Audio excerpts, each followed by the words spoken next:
दर्शकों, एक दिन देवर्षि नारद मुनि नारायण नारायण का जाप करते हुए वैकुंठ में आते हैं। तब माता लक्ष्मी और भगवान श्रीहरि शेष शैया पर विश्राम कर रहे थे। नारद मुनि ने भगवान श्रीहरि को प्रणाम किया और बोले, हे प्रभु, आज मेरे मन में 3 प्रश्न उठे हैं जिसका हल जानने हेतु मैं आपके पास आया हूँ। तब श्रीहरि मुस्कुराते हुए बोले, हे वत्स नारद, आपका स्वागत है। आप अपने सारे प्रश्न निसंकोच होकर कहें, मैं अवश्य ही इन प्रश्नों के उत्तर आपको दूंगा। तब देवर्षि कहते हैं, हे प्रभु, आप ही जगत के पालनहार और सृष्टि के रचयिता है। आप ही ने सारे मानव जाति के कल्याण हेतु अनेक प्राणियों की उत्पत्ति की है, किंतु आज मैं सर्वश्रेष्ठ प्राणी गाय के बारे में जानना चाहता हूँ। मेरा पहला प्रश्न है कि आखिर क्यों गाय ने भी स्त्रियों को श्राप दिया था। मेरा दूसरा प्रश्न है, एक मनुष्य को वह कौन सी चीजें हैं जिसे गाय को खिलाने से पुण्य या पाप मिलता है। और मेरा तीसरा प्रश्न है, गाय एक पवित्र प्राणी होने के बावजूद क्यों उसे झूठा अन्न खाना पड़ता है। मित्रों, भगवान श्री हरि मुस्कुराते हुए बोले, हे मुनीश्वर, आपने समस्त मानव कल्याण हेतु अत्यंत महत्वपूर्ण प्रश्न किए हैं। गाय को माता के समान पूजनीय माना जाता है और गाय में 33 कोटि देवी देवताओं का वास होता है। यह सबसे पवित्र प्राणी है जिसकी उत्पत्ति समुद्र मंथन के समय देवी लक्ष्मी के साथ हुई थी। जिस घर में गाय की पूजा और सेवा की जाती है, वहां देवी लक्ष्मी हमेशा अपनी कृपा दृष्टि बनाए रखती है। मैं आपके प्रश्नों के उत्तर इस एक पवित्र कथा के माध्यम से देना चाहता हूं। जो भी मनुष्य इस कथा को ध्यान से पूरा सुनेगा, उसके मैं 32 अपराध माफ करता हूं और मृत्यु के बाद उस व्यक्ति को श्री कृष्ण के धाम गोलोक में स्थान मिलता है। तब नारद मुनि कहते हैं, हे प्रभु, मैं इस पावन पवित्र कथा को पूरा ध्यान से सुनूंगा और मानव जाति के कल्याण हेतु मैं इसका प्रसार भी करूंगा। कृपया आप इस कथा को कहें। मित्रों, भगवान श्रीहरि कहते हैं, हे नारद, एक समय की बात है। यस्य देश में एक किसान जिसका नाम ज्ञानू था और उसकी गाय का नाम नंदिनी था। ज्ञानू हर दिन अपनी गाय को चराने के लिए खेतों में ले जाता। उसकी हर रोज नित्य सेवा करता था।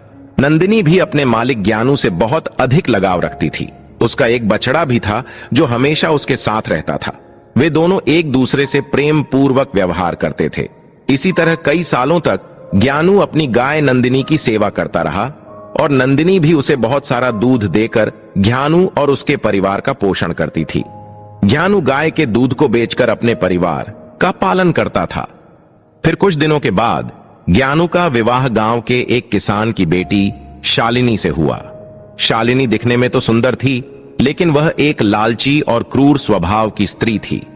जिस दिन वह विवाह करके ज्ञानू के घर आई, तभी से वह ज्ञानू को अपनी मांगे पूरी करवाने के लिए हठ किया करती थी। हमेशा उसे भला बुरा और अपशब्द बोलती थी। वह हर दिन सुबह देर से जागती थी तथा देर से भोजन बनाती थी और बचा हुआ बांसी अन्न गाय को खिलाती थी। मित्रों, भगवान श्रीहरि कहते हैं, हे नारद, फिर एक दिन शालिनी ने स्वयं के लिए कुछ गहने खरीदवाने के लिए ज्ञानू को मना लिया और कहा कि ऐ जी, सुनते हो, हमारे गाय का जो बछड़ा है उसे हम बेच देते हैं। वैसे भी हमें उसकी कोई जरूरत नहीं है। तब ज्ञानू ने मना किया तो वह ज्ञानू के साथ जोर से झगड़ने लगी। बेचारा ज्ञानू उसकी जिद के आगे हताश होकर उसने ना चाहते हुए भी गाय के बछड़े को बेच दिया। इस कारण से नंदिनी, गाय और ज्ञानू दोनों बहुत दुखी होकर एक दूसरे को ताकते ही रह गए। मित्रों, फिर कुछ दिन बीतने के बाद ज्ञानू की गाय ने दूध देना बंद कर दिया तो शालिनी ने उसे घर से बाहर निकाल दिया और घर ना आने के लिए बहुत से अपशब्दों का प्रयोग किया। मित्रों, भगवान श्रीहरि कहते हैं, हे नारद, गाय एक बेजुबान प्राणी अवश्य है, किंतु वह मनुष्यों के हाव भावों को अच्छी तरह से समझती है और वह वहां से चली गई। नंदिनी अपना जीवन गांव के पास वाले जंगल में व्यतीत करने लगी। जब कुछ दिन बीतने के बाद गाय गर्भवती हो गई और वह अपना जीवन उसी जंगल में रहकर जीने लगी। कुछ महीने बीतने के बाद ज्ञानू की गाय नंदिनी ने यह सोचा कि जब मुझे बच्चा हो जाएगा तो ज्ञानू और उसकी पत्नी शालिनी शायद फिर से मुझे अपने घर वापस ले जाएंगे। इसलिए उसने दूसरे बछड़े को ज्ञानू के खेत में जाकर जन्म दिया। अगले दिन शालिनी जब खेत में आई तो उसने देखा कि नंदिनी गाय ने उन्हीं के खेत में एक बछड़े को जन्म दिया है। तब शालिनी के मन में वह फिर से बुरा ख्याल आया कि अब मैं इसके बछड़े को बेचकर धन कमाऊंगी और दूध से हमारा परिवार सुखपूर्वक जीवन व्यापन करेगा। ऐसा वह सोच ही रही थी। नंदिनी का नवजात शिशु जो अभी अभी जन्मा हुआ था, मां के रक्त से भरा हुआ जमीन पर रेंगने लगा, जिस कारण से उसके शरीर पर कंकड़ों के कारण छोटे छोटे घाव होने लगे थे। अपने नवजात शिशु की ऐसी हालत पर नंदिनी गाय को बहुत असहज महसूस होने लगा और तड़पती हुए अपने बच्चे की ओर देखने लगी, क्योंकि वह कुछ भी नहीं कर सकती थी। लेकिन जब उसने शालिनी को उसकी ओर आते हुए देखा तो उसे करुण पुकार लगाते हुए कहा, हे देवी, कृपा करें और मेरे नवजात शिशु को इस पीड़ा से मुक्त करें। इसके नाजुक शरीर को जमीन पर पड़े हुए कंकड़ चुभने के कारण उसे यातनाएं हो रही है। जब शालिनी ने गाय के बछड़े की ओर देखा तो वह अत्यंत दुर्गंध युक्त रक्त में पड़ा रेंगता हुआ अपनी मां की तरफ बढ़ रहा था। तब शालिनी को उस गाय के शिशु की ऐसी हालत देखकर उसे उस पर दया आने के वजह घिन आने लगी और उसने गाय के बच्चे को न उठाते हुए कहा, भला मैं तुम्हारे ऐसे गंधे बछड़े को क्यों छू लूं। मित्रों, भगवान श्री हरि कहते हैं, हे नारद, वह गाय शालिनी से बहुत याचना करने लगी। रोते हुए, गिड़गिड़ाते हुए, हृदय के अंतर्मन से उससे विनती करने लगी, किंतु शालिनी ने क्रूर स्वभाव के कारण उसने गाय के बछड़े को छुआ तक नहीं और वह वहां से दूर चली गई। गाय बार बार उसे विनती करती रही, किंतु शालिनी ने उसकी बातों पर ध्यान नहीं दिया। तब गाय ने भगवान को प्रार्थना करते हुए गुहार लगाई और कहने लगी, हे प्रभु, आप क्यों मेरे निर्दोष निष्पाप बछड़े को ऐसी प्राण घातक सजा दे रहे हैं? आखिर हम प्राणियों ने कौन सा महापाप किया है जिस कारण से हमें अपने बच्चों को ऐसा तड़पते हुआ देखना पड़ता है? गाय की ऐसी करुण पुकार सुनकर स्वयं श्री कृष्ण वहां पर पधारे और उन्होंने गाय सहित समस्त प्राणियों को आशीर्वाद दिया कि उनके बच्चे जन्म लेने बाद तुरंत ही चलने लगेंगे, जिस कारण से वे उनके स्वयं के मां के आसपास रह सकेंगे। मित्रों, भगवान श्री हरि कहते हैं, हे नारद, श्री कृष्ण आशीर्वाद देकर वहां से अंतर्ध्यान हो गए। किंतु थोड़ी ही देर बाद जब शालिनी वापस उस गाय के पास उसे देखने के लिए आई तो उसे उसकी आंखों पर विश्वास नहीं हुआ। गाय का बच्चा खुद से खड़ा था तो शालिनी ने गाय के बच्चे को हल्का सा धक्का देकर जमीन पर गिरा दिया। जब गाय ने शालिनी की ये घिनौनी हरकत को देखा तो उसे बड़ा ही क्रोध आया और उसने समस्त संसार, देवी देवताओं, अग्नि, वायु, आकाश, जल और वृक्षों को साक्षी मानते हुए शालिनी को श्राप दिया और कहा, हे दुष्ट स्त्री, आज तुमने अपनी क्रूरता की सभी हदें पार कर दी है। मैं आज समस्त संसार को साक्षी मानते हुए तुम्हें और समस्त मानव जाति को ये श्राप देती हूँ कि जब भी तुम्हारा बच्चा पैदा होगा तो उसे चलने के लिए सहारे की जरूरत पड़ेगी और तुम्हारे बच्चों को चलने के लिए 1 वर्ष तक का समय लगेगा। मित्रों, भगवान श्री हरि कहते हैं, हे नारद, आपके पहले प्रश्न का उत्तर इसी नंदिनी गाय के श्राप के कारण आज मनुष्य के बच्चों को चलने के लिए सहारे की जरूरत पड़ती है और ठीक से चलने के लिए मनुष्य शिशु को 1 वर्ष तक का समय लगता है। सतयुग में मनुष्य के बच्चे जन्म लेने के तुरंत बाद ही चलते थे। हे नारद, जब शालिनी अपने घर संध्या समय वापस आ रही थी तभी इस गाय के श्राप के कारण तूफान वर्षा होने लगी और तेज बिजलियां गरजने लगी। तब तेज वर्षा के कारण शालिनी एक पेड़ के नीचे सहारे के लिए रुक गई थी, किंतु नियति के खेल ने उसी पेड़ पर बिजली गिरा दी। उसी कारण से शालिनी की मृत्यु हो गई।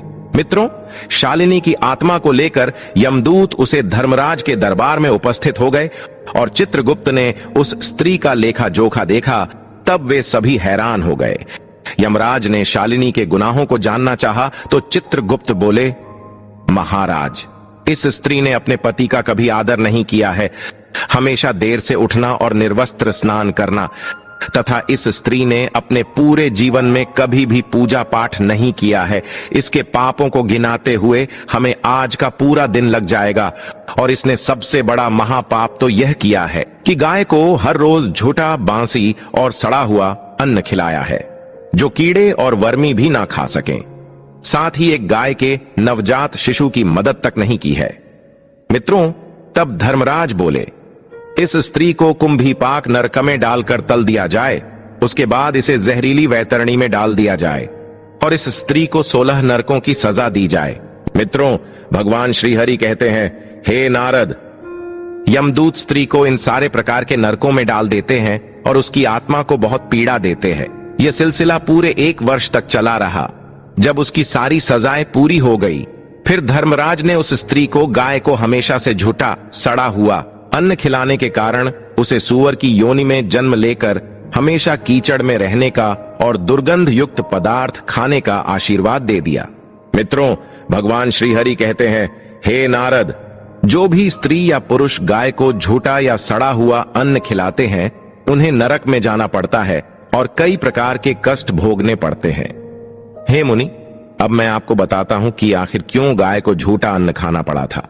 यह बात सतयुग की है। जब शिव जी और मां पार्वती समुद्र के किनारे विहार करने गए तो शिव जी के मन में शरारत करने की सूझी। उन्होंने पार्वती से कहा, हे देवी, मुझे अचानक आवश्यक काम से जाना पड़ रहा है। मैं कार्य पूरा करके अभी आता हूं, तब तक आप मेरी यहीं प्रतीक्षा करें। दरअसल शिवजी मां पार्वती को परेशान करना चाहते थे। शिवजी की बात मानकर देवी पार्वती अकेले ही तट पर बैठकर उनकी प्रतीक्षा करने लगी। इसी तरह शाम हो गई और उस दिन शिवरात्रि थी। जब रात तक शिवजी न लौटे तो माता पार्वती ने तट पर ही रेत के शिवलिंग का निर्माण किया और आसपास उपलब्ध पूजन सामग्री से रात भर शिवजी का निर्जला निराहार व्रत संपूर्ण किया।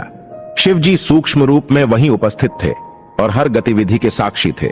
सुबह होने पर पार्वती ने समुद्र में रेत के शिवलिंग और पूजन सामग्री का विसर्जन कर दिया। इसके थोड़ी ही देर बाद शिवजी प्रकट हो गए और बोलने लगे कि देवी पार्वती, आपने कल शिवरात्रि थी पर मेरी पूजा नहीं की। पार्वती ने कहा कि मैंने पूजा की है और अभी सामग्री समुद्र में विसर्जित की है। शिवजी अभी भी पार्वती के साथ और ठिठोली करना चाहते थे। उन्होंने कहा कि पार्वती, मुझे तो पूजा का कोई चिन्ह दिखाई नहीं दे रहा है। अगर आपने पूजा की है तो प्रमाण दीजिए। मां पार्वती भी समझ चुकी थीं कि भगवान शिव उन्हें जानबूझकर सता रहे हैं, क्योंकि जो जगत की हर घटना का साक्षी है उसे प्रमाण की क्या आवश्यकता है। देवी पार्वती भी इस हंसी मजाक का भरपूर आनंद ले रही थीं। शिवजी की बात सुनकर माता पार्वती ने आसपास देखा तो उन्हें एक गाय खड़ी दिखाई दी।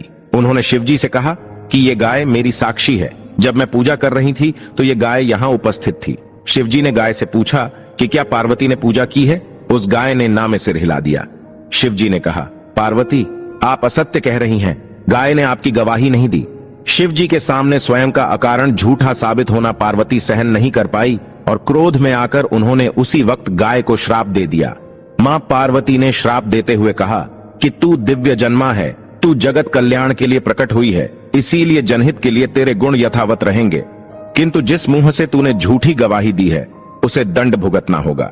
झूठ बोलने के कारण अब से झूठन ही तेरा आहार होगी। इस तरह झूठ बोलने से गौमाता क्रोध की भागी बनी और आज तक उनकी संतति अच्छा भोजन प्राप्त होने के बावजूद भी झूठन खाने के लिए बाध्य हैं। मित्रों, भगवान श्री हरि कहते हैं, हे नारद, अब मैं आपको गाय के विषय में महत्वपूर्ण जानकारी देता हूं।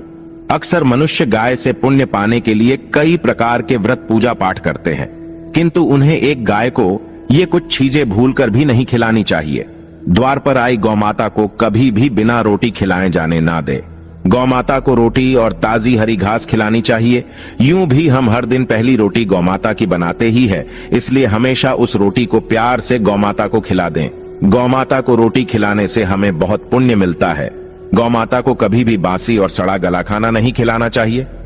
भूख लगने पर मजबूरी में गौमाता वह खाना खा तो लेती है, लेकिन इसका दुष्परिणाम पड़ता है, जिस कारण से हमारे घर में नकारात्मकता आती है। गौमाता यह एक शाकाहारी पशु होती है, इसलिए कभी भी गौमाता को जबरदस्ती मांसाहार खिलाने की चेष्टा भी नहीं करनी चाहिए। ऐसा करना महापाप के समान होता है। हमारी कुंडली में दोष है, जिसके कारण हमें लगातार परेशानियों का सामना करना पड़ रहा है, तो गौमाता को रोटी खिलाते समय कुछ उपाय कर सकते हैं। जैसे यदि कुंडली में चंद्र दोष है तो आप रोटी पर सफेद मक्खन, नमक या घी लगाकर गौमाता को खिलाएं।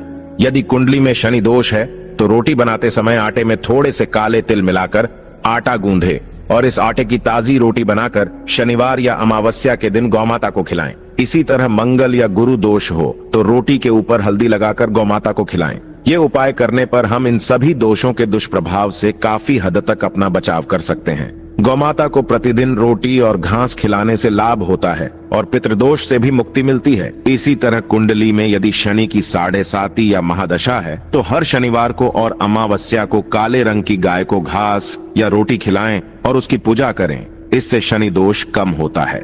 गौमूत्र यानी कि गाय का मूत्र बहुत ही उपयोगी, पवित्र और स्वास्थ्य की दृष्टि से अत्यंत हितकारी होता है।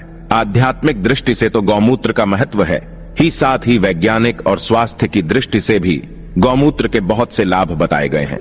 गौमूत्र में बहुत से खनिज पदार्थ और स्वास्थ्य वर्धक तत्व होते हैं जो हमारे शरीर की शुद्धि करते हैं और बहुत से रोगों से भी बचाते हैं। साथ ही गौमूत्र छिड़कने से वातावरण में शुद्धता और पवित्रता व्याप्त हो जाती है। इसीलिए हमारे शास्त्रों में शरीर को निरोगी रखने के लिए प्रतिदिन गौमूत्र का सेवन करने तथा घर में गौमूत्र छिड़कने के लिए कहा गया है। गाय के दूध, दही, घी, गोबर और गौमूत्र से बनने वाले मिश्रण को पंचगव्य कहते हैं। पंचगव्य को पापनाशक कहा जाता है और हमारे हिंदुओं की एक धार्मिक विधि प्रायश्चित करने में उपयोग किया जाता है। पंचगव्य को बनाने वाली सभी वस्तुएं अत्यंत उपयोगी होती हैं, जो स्वास्थ्य के लिए लाभदायक तो है ही, साथ ही औषधीय गुणों से भी भरपूर है। मित्रों, भगवान श्री हरि कहते हैं, हे नारद, मैंने आपके सारे प्रश्नों के उत्तर दिए हैं। तब नारद मुनि कहते हैं, हे प्रभु, मैं धन्य हो गया। आपने मुझे दिव्य ज्ञान से मेरी सारी शंकाओं को दूर किया है। मैं इस दिव्य ज्ञान का प्रसार समस्त मानव जाति के कल्याण हेतु अवश्य करूंगा। तो मित्रों, आशा करते हैं कि आपको यह कथा अवश्य पसंद आई होगी। तो वीडियो को लाइक करें और कमेंट में जय श्री कृष्ण अवश्य लिखें। आप सभी का धन्यवाद।